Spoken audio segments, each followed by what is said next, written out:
Maligayang pagbabalik sa Dreamstart Labs. Sa video na ito, gusto kong ipakita sa inyo kung paano mababayaran ng isang miyembro ang utang sa pamamagitan ng pagbabayad ng balanse mula sa ipon ng isang miyembro.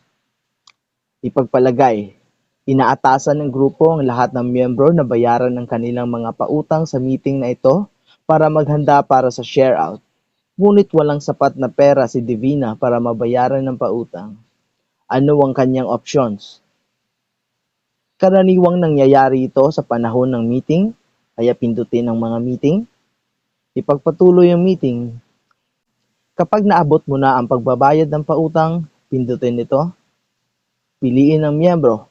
Sa pagkakataong ito, si Divina. Pindutin. Mag-scroll sa ibaba ng screen hanggang makakita ka ng kahon na may bayaran ng balanse mula sa ipon. Lagyan ito ng check at ilagay ang halaga ng pautang. 550.